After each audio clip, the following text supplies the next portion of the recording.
Crime History, Inc. is a platform by which we can educate, by which we can entertain, because our personal belief is so much of the crime that we talk about is so unbelievable that unless we also season it with enough humor and enough interest, people will just find it to be too incredible and turn it off.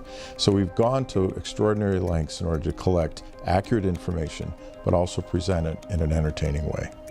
Blood Gold is really a fascinating story of what happens when warring factions like the guerrilla group known as the FARC and the drug cartels in Latin America don't find enough money coming into their coffers.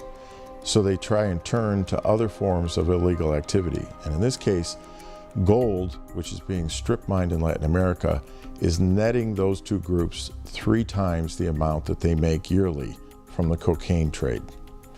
The result of that is that these two groups are at war. Literally, a shooting war is going on in Latin America. To mine the gold, to strip mine the gold, slave labor has been found and pressed into service. So that's the second form of major income for the cartels and the guerrilla groups, human trafficking.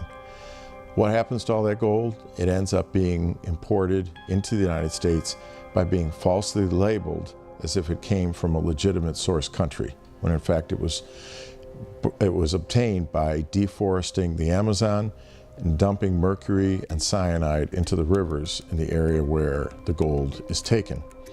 That gold then ends up, all of it, almost all of it, in Miami, where it's been refined and then shipped all around the world to different places that have a demand for gold. And gold, the demand for gold is continually on the rise because it's being used in cell phones, in all manner of applications because of its conductivity.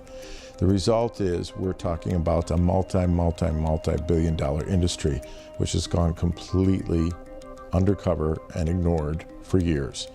Whenever anyone has tried to bring it to the public's attention in Colombia or in Latin America, they've usually been murdered or silenced in some other way. That's why it's called Blood Gold.